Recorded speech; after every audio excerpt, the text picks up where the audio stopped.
It's your Wednesday daily delivery. I'm Michael Rand. Happy to have you guys here for another day, another great show. You know, in baseball these days, we talk about the three true outcomes in an at-bat. Three true outcome hitters who either hit a home run, draw a walk, or get a strikeout. This spring in Minnesota, I feel like we've experienced a true outcomes weather event. It's either been glorious, like it's been the last couple days and will be the next few, or it is terrible as it was right before that, and it might be right after that until it is glorious yet again. In Minnesota sports, though, in the playoffs, we tend to have just one true outcome, and that is pain. Let's talk about that in a moment here. We'll get to the Twins winning, Pablo Lopez looking good again.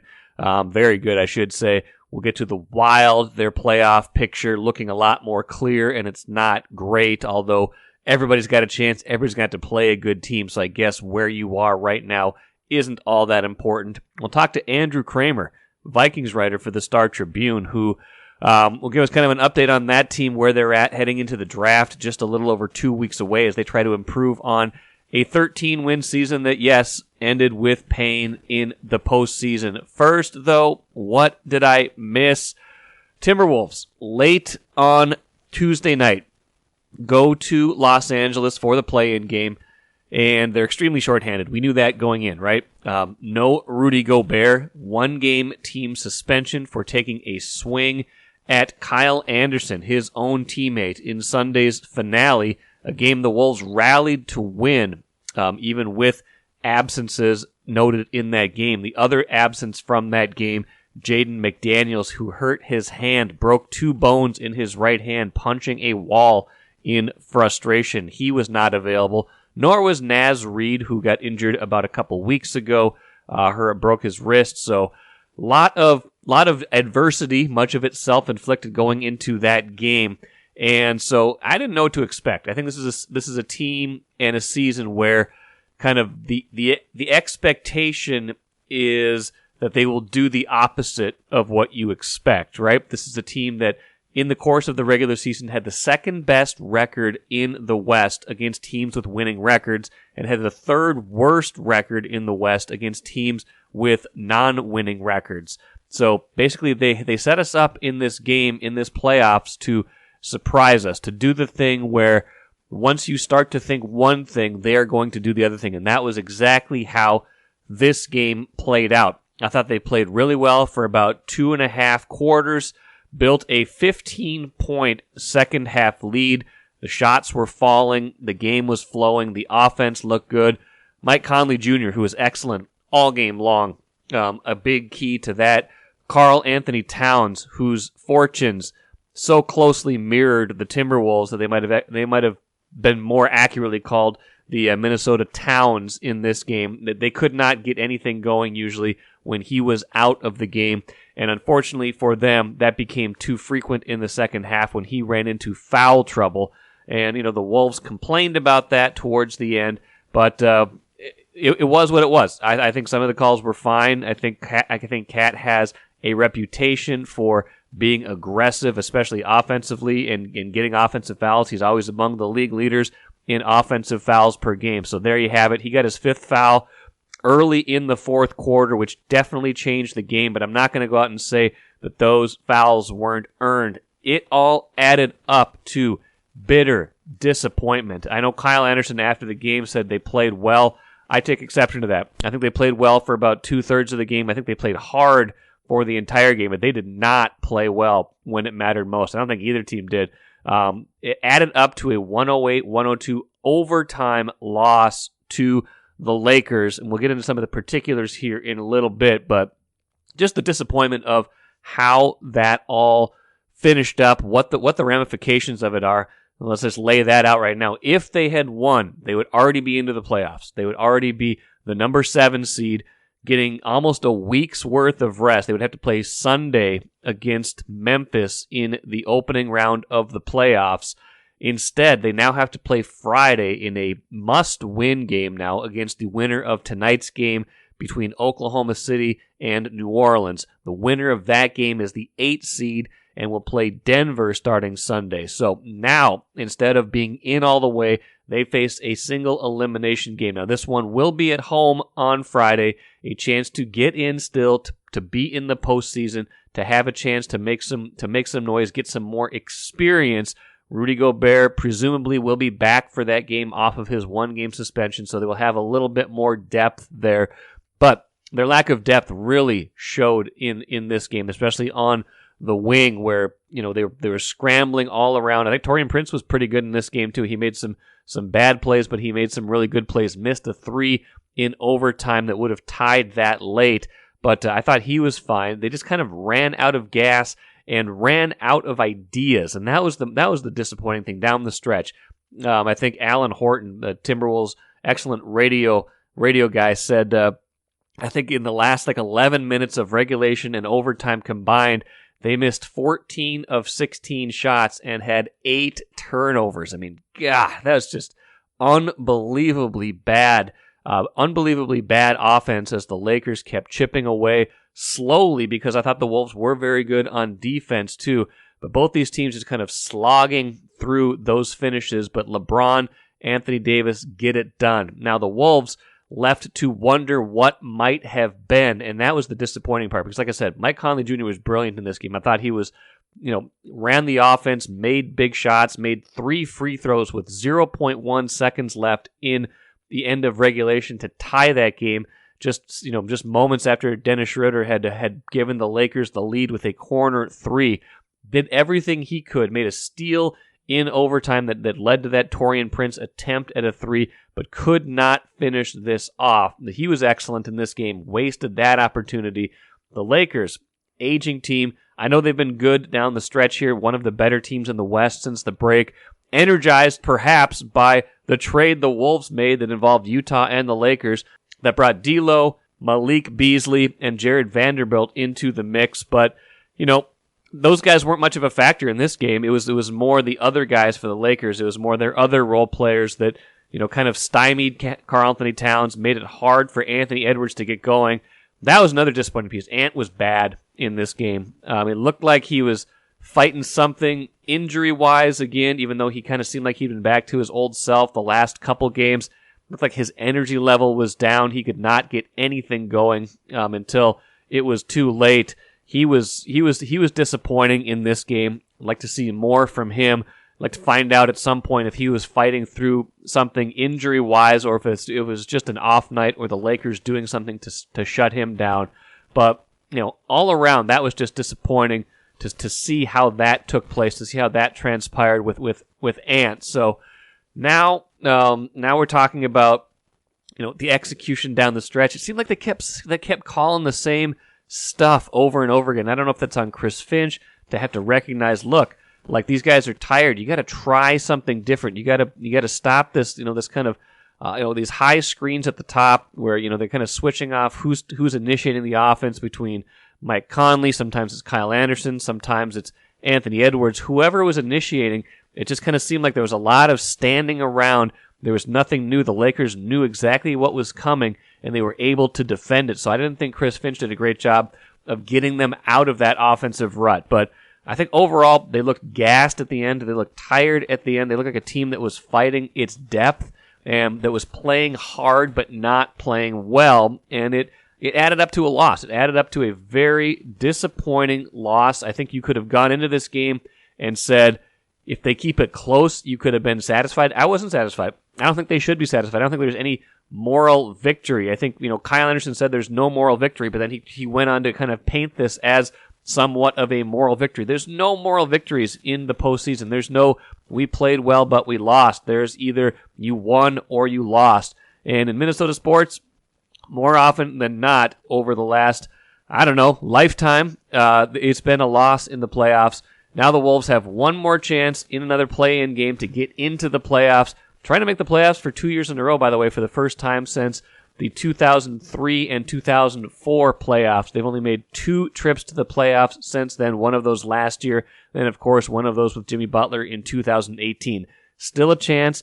I think if they carry the same intensity into Friday's game, they should have a pretty good chance to win. especially on their home court, especially with a little bit more depth back with Rudy Gobert, giving them some depth at center.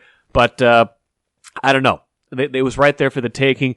They couldn't do it. This one's going to sit with them for a long time, especially if they fall short again on Friday. Take a playcation to Mystic Lake. With 24/7 gaming, the good times never have to end. And you can satisfy your cravings at our restaurants and bars. Or relax in one of our luxurious hotel rooms. Those that play together, stay together.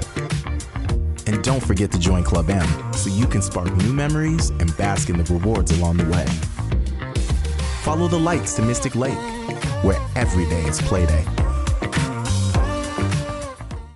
Let's talk some Vikings right now with Andrew Krammer, covers the Vikings for the Star Tribune. And Andrew, it feels like it's been a while since we've talked, especially for daily delivery. And there's probably a good reason. The Vikings haven't done a whole lot since that kind of initial wave of free agency where we saw them add a few players, saw them lose some guys. And maybe this is a lesson, right? Like I feel like we got to free agency and everyone's like, what are they going to do? What are the big moves? What's going on here? They got to get under the cap. They need all this cap space. And then the news just kind of trickles out. It kind of like drips and drabs, and then nothing happens for a while. And you're like, you're getting kind of antsy. But the reality is they don't have to do anything else right now. And that the next big thing coming up is a little over 2 weeks away with the draft. Yeah, that's exactly it, because they have fit everybody, their additions, their major additions, from Marcus Davenport, the edge rusher out of New Orleans, to Byron Murphy, the top corner out of Arizona that they signed. They have fit all those guys under the cap with creative ways to lower their numbers of how they fit into this picture.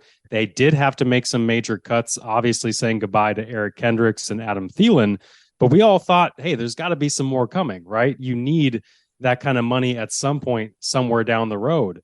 But as we know with the NFL, it is a hard cap, but there are ways to soften it year to year. And they are doing that by just kind of dragging their feet on some of these big decisions. Football-wise, it doesn't make sense to field Za'Darius Smith, Danielle Hunter, and Marcus Davenport on the same team. You're paying for 3 starters for 2 positions. Something is going to happen there. Is it with Danielle Hunter? Is it with Za'Darius Smith? Who knows? They paid Alexander Madison and still kept Dalvin Cook. We keep talking about that. That is something that could happen on draft night or leading up to it in terms of a Dalvin Cook move. And so they've got these decisions, and they found a way to stay cap compliant throughout these initial parts of the 2023 season that began in March. And by getting CJ Ham to sign an extension that lowered his number, by getting these bit players like Ross Blacklock to Chris Reed to take just outright pay cuts, by getting Harrison Smith instead of getting cut to redo his deal. All these little moves have allowed them to kind of toe this line, Mike, that we all go, what is their big picture plan? And to me, it seems like Kwesi Adolfo-Mensah is trying to keep as flexible of a roadmap as possible to see how this roster could shake out while keeping as much talent under the hood for a car that is very much under construction or under repair, I should say. Yeah, and that's definitely not a bad strategy, but it does lead to moments where you look at it and you say, where is this thing going, right? Like, and I think the last time we talked with Ben Gessling, also on Access Vikings, he was quick to point out, like, this will look a lot different in June or July than it does right now, and I think that's certainly a fair thing to remember. But right now, it's a roster that doesn't make a whole lot of sense, and it's a roster that that has a big question because of one of the approaches they took this offseason, which was not to extend Kirk Cousins, but to, basically treat this like maybe there's one more year left and then that's it. I mean, certainly they can come back to the table with Kirk Cousins, but the way they redid his deal, or just kind of converted money and kind of, made it so that they can take most of the pain right now, leads to a lot of questions that, again, we might not know the answer to for a while, but it leaves a lot out there. And so I'm sure there's some angst out there in Vikings Nation right now. Yeah, push came to shove with Kirk, as we've talked about. And I think the beholdenness to Kirk, and we've talked about this on the Access Vikings podcast, but the beholdenness of the Vikings to every time they needed money to have to go to him. And every time they needed that money, going to him led to another year of security or another year of money. And he's 34. And the Vikings have clearly said there is a line we are drawing. Ben and I have both reported that it was that third-year guarantee, 2025, that the Vikings drew the line on it. Like, we are not going to fully guarantee you 3 years down the road from now. We will do year one, we will do year two. But Kirk wanted that kind of seemingly a last big contract that'd be 3 years fully guaranteed. And the Vikings weren't willing to do that. And here they are now trying to find answers financially on the outskirts of the roster, the rest of the non-quarterback division, of where can they find that money. And that's where they've been kind of turning over every rock, like I said, from the big time guys of Harrison Smith to the CJ Hams, to try to create that cap space, because they didn't want to have to go back to Kirk and do something they didn't want to do. And what we've learned, what we do know, is that they are looking at succession plans. They are looking at the future beyond Kirk, at a rookie quarterback contract, which is so valuable in today's NFL, to build around that and have that flexibility and say, look, the most expensive position in sports, we are going to find a way to build around a young guy who doesn't cost that much. And I think that's what they're looking at. The question is, do they do that this year? Do they do that next year? What is the window that they are looking at as a team in terms of when that succession starts? That's going to be fascinating to see here moving forward. Yeah, and I want to get to this year's draft pretty soon, because obviously it's just 2 weeks away, 2 weeks from Thursday. But the question of Kirk is an interesting one, because to me, if they absolutely loved him, I don't feel like that third year would be as much of an issue, right? That third year, would push him into, his age. He's going to be 35 soon. To be pushing him into his age 37 season. But we see quarterbacks stay effective at that age pretty regularly now. I mean, there's going to be a drop off at some point in his career, but maybe this isn't a fully answerable question, but did the thinking on him change at any point in terms of what they value, or was this purely or overwhelmingly a contractual issue where they're like, we like you, but we don't want to go that far, or was there just some point where they're like, the value doesn't match the player, or the thinking on him shifted at some point, do you think? Yeah, I get what you're asking. I don't think there was any kind of seismic shift in the way the organization views Kirk. I think, if anything, Kevin O'Connell's added year with him, obviously, because they'd known each other in Washington, I think that helped grow their bond. And I think you saw Kirk play very well last year. Obviously, those crucial comebacks, he played a big part in a lot of them. He played a big part the last few years of why they've been in these games, as the defense and other pieces have let them down at times. But there's a ceiling on who Kirk is. And I think you've heard Kwesi Adolfo-Mensah and Kevin O'Connell to some extent, but more so Kwesi, reference that ceiling and saying that things like, Kirk is underrated in terms of when things are on schedule. He's always great. And just those kinds of seemingly underhanded comments or compliments, I should say. And last year, when they first did this, when Kwesi and O'Connell got hired, they came to Kirk for money. They wanted to redo his contract. I had heard that the Kirk's camp had basically proposed 3 separate contract extensions. And then the one that the Vikings bid on and ultimately fleshed out was the shortest possible one. It was a 1-year deal with a no trade clause. And that's why we're at where we're at now. So then come this year, it's the same problem of, we really don't want to lock India that much longer. I think the leadership has always felt this way about Kirk. And I think it's going to work this year, because Kirk, as we know, has been very comfortable betting on himself. He's been very comfortable taking franchise tags in Washington. He's been very comfortable saying, you know what, I'm going to swallow whatever this feeling, and I'm going to go out there and I'm going to do my best. And the Vikings know that, and they have a good enough relationship with him, this new leadership, that they can make it work. It's just clearly they're going to be open to and possibly executing a succession plan here with him while he's still here.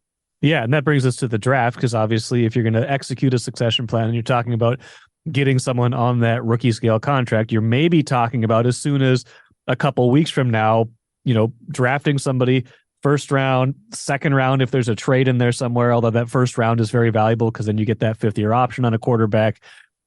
If we are talking about that, I mean, mock drafts are all over the board, but we've seen a few of them and some pretty prominent ones suggesting Hendon Hooker from Tennessee, the very seasoned, not quite as old as Kirk, but 25-year-old quarterback who's coming off an ACL injury, who ran a very interesting system that does not really represent a pro style at all. in Tennessee, but someone who's very accurate, who does have some qualities that you could imagine being attractive in the pro game. Like, how viable is thinking about a quarterback in this draft, or thinking about hookers specifically, when they don't have a lot of picks and they've got a lot of other needs? Yeah, it would not be unprecedented. Let me say that. It would not be unprecedented for the Vikings to trade up, to jump up and grab somebody they really like. Like, let's say somehow CJ Stroud, Anthony Richardson, one of the consensus top 3 falls. It's not unprecedented to see a move, them to be ready for a move like that. I wouldn't be shocked by that. I wouldn't be shocked with any outcome that they don't draft a quarterback this year. We've talked about on the Access Vikings pod that what if this roster, what if they don't view it with enough blue chip players to compete right now? What if they think, hey, let's start that clock a year from now as opposed to right now, go draft some veteran off the street next year to kind of groom the kid, or at least place hold for a little bit, if that's not going to be Kirk Cousins, because somebody else will cost less than 35-40 million a year that Kirk does. There's multiple ways they could go here. How much does it make sense though for them to swing on Hendon Hooker? That feels a little like a stock riser over the draft process. We've seen that. We've seen that with Malik Willis. We've seen that with guys in the past where, Zach Wilson, even out of BYU, where it's like, he wasn't really thought of as that great. And then all of a sudden he throws really good in shorts and makes these anticipatory throws. And the Jets are like, yep, number 2 overall, sign me up. Will Levis feels a little like that, where it's just like trait kind of projection of like big arm, kind of Josh Allen-y. Let's go for it. Even though you watch Kentucky play and you're like, what are we doing? Maybe Anthony Richardson's that out of Florida too. I am no draft expert, but when you talk to people around the Vikings, you talk to people around these quarterbacks, it feels like this class is being kind of propped up a bit. Yeah. I don't know if it's going to be worth taking a swing on the number 3, 4, or 5 guy in this class. 2024 is being talked up by certainly the people that know it better than me as a much better prospect class overall, especially for skill talent, quarterback, wide receiver, running back. So I do wonder what direction the Vikings will go. All it takes is one, right? All it takes is Kwesi, Ryan Grigson, some of the people in charge there at TCO to fall in love with a guy. And if they love Hendon Hooker, it's going to be because of his intellect. It's going to be because of his accuracy. It's going to be because of those things that this regime really covets. And I think they're also interested in finding a mobile option after having some time with Kirk Cousins. And Hendon Hooker certainly brings that as well, even as he comes off the ACL tear. Yeah, it's fascinating. I mean, acknowledging that there are a ton of unknowns still, and this draft could unfold in a lot of different ways. And at certain points, they're beholden to what happens with the 22 picks before them, or at least with a handful of the picks before them, before they can kind of make decisions about what direction they're going to go.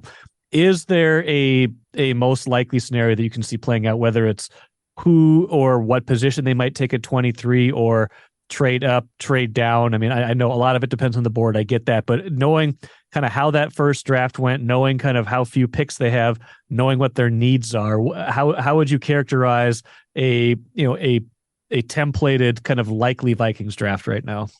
Yeah, last year, Kwesi Adofo-Mensah justified trading back from 12 to 32 by saying, we felt after those first 10 or 11 picks that there just wasn't that clear blue chip prospect. And he, without saying it, he was saying that Notre Dame's Kyle Hamilton at safety wasn't that much better than Lewis Seen. He was saying that Jameson Williams, a wide receiver, wasn't that much better at what we could have gotten or maybe considered or needed in the second or third rounds. It would need to be set up like that at 23 overall again for them to trade back. I think it's the allure of having more draft picks is going to be great because they've only got 5, right? It's not a whole lot. And so they're going to need to separate this board and think that, boy, if Joey Porter Jr., if Christian Gonzalez, if all these top corners are gone and we don't like Deonte Banks or we don't like Emmanuel Forbes, these kind of second level guys as much, then yeah, trade down, get a third, get a fourth, whatever it is that you need to recoup, because right now the cupboard's pretty bare for 2023. And that's kind of what I mean when I talk about, is it worth swinging on a quarterback right now if they're really trying to restock the cupboard for that eventual rookie quarterback? Kwesi and O'Connell are only in year 2 of what I believe are 4-year contracts. And so at this point, do you start that process in year 2 with a rookie quarterback? Do you start it in year 3? I don't know if there's a huge jump or difference there. Right now, they need talent, and especially defensive talent. And so, Mike, you asked me what's the most likely scenario. I think it's going to be a corner, a defender early. And if they judge those tiers in a certain way, I wouldn't be shocked to see him trade back and try to get more ammo for this draft. Yeah, and that's a good point. The complicating factor then becomes, I think any team with Kirk Cousins at quarterback has a certain floor, right? Like your floor is not 3 or 4 wins. So if your succession plan is 2024 moving on, you're not going to have a top 10, probably top 15 pick if you're having Kirk Cousins on your roster right now. So how are you going to get your quarterback of the future any more next year than you are right now? Well, and trading up's always, I think we forget, like Patrick Mahomes was never the guy coming out of college, but the Chiefs traded up like 10, 15 spots to get him. Like you can, if you have conviction, and I think this is a front office that is not afraid to make a bold move about a guy they have conviction about, whether it's TJ Hawkinson trading a 2 for him in the middle of the year. I think they will go ahead and take those jumps if they see that guy. If Hendon Hooker's that guy right now, to my layman perspective, it seems like a stretch this year. Maybe that guy's more around next year, but they just don't have a ton of draft capital right now for this year, in part because of the bold move for TJ Hawkinson. Yeah, I mean, there's that, and there's, like you said, a lot of other needs. Like they've neglected defense a lot in these past drafts. Maybe not so much last year, but their predecessors, there was kind of this balance where they went very defense heavy in a lot of Spielman drafts early in Mike Zimmer's tenure. And then the defense was really good. So it's like, okay, let's draft a bunch of offensive linemen, wide receiver like Justin Jefferson. Obviously, they've made some good picks on offense, but it has come at the expense of using some of that capital on defense. Now they use picks on Lewis Seen last year, Andrew Booth Jr. Those guys got hurt a lot. So a lot of what happens this year is going to be what happens with, kind of year 2 with some of those guys they drafted last year. But the defensive talent, you're right, on this team it's just not great. And it's just because they haven't really spent on it. Oh, and they haven't hit. They just haven't hit. Yeah. I mean, from Jeff Gladney to Mike Hughes, from mid to late rounders too. They've drafted, I saw some stat that it was like 30 defenders from 2016 to 2021, and only 3 of them are on the team. And that's obviously not counting the 2022 class where you mentioned the Scene and Booth and some of those guys, but that's counting the 5-6 years before Kwesi and O'Connell got here. Just 3 of these guys, and Bynum is the only one who is starting and playing big minutes. So they just haven't drafted well. They haven't stocked the cupboard well. And to your point, that leaves it pretty barren and empty, where I don't know if making a big swing is going to make a ton of sense here. Yeah, and maybe the final thought here is you mentioned corner could be a possibility at 23. That'd be a very Zimmer era pick, but also they've lost like 4 or 5 corners from last year's team. I think they just lost Chris Boyd, and he's more of a special teamer, but got Patrick Peterson's not here anymore. I think Shannon Sullivan's still in free agency. They lost Duke Shelley. They cut Cameron Dantzler. Like they brought in Byron Murphy. That's the only addition they really made in the secondary that I can see. Like they've got to add, just flat out, they got to have bodies at a certain point, don't they? Oh, Kevin O'Connell said at the combine that Andrew Booth and Caleb Evans are part of our nucleus that we are counting on. So when you talk about all the guys they are losing, they are expecting some of these unknown commodities to really step up big. And to your point, they will add veterans. There will be these low level budget signings. There might even be another prominent draft pick or 2 in that group, but they need these young guys. They need Booth and Scene and Caleb Evans, these 3 defensive backs, all to step up and play big roles. And Byron Murphy plays in the slot. He plays outside. He's versatile.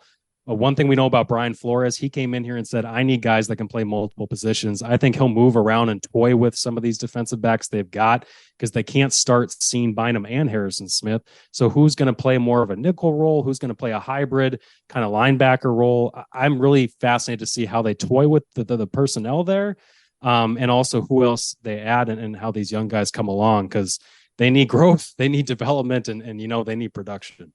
Well, and those guys had a hard time just staying on the field because of injuries last year. Like if that's your plan, you better have a backup plan, because not only is, I think Booth has a history of that. Scene, maybe not so much. Evans with concussions, you just never know. So they're I don't know. They're walking a line. It feels to me right now like 2023 is still more rebuild than competitive, but I don't think they would ever say that. Well, from just a conjecture. I mean, you'd rather have them go all in one way or the other, right? I would. Yeah, I would.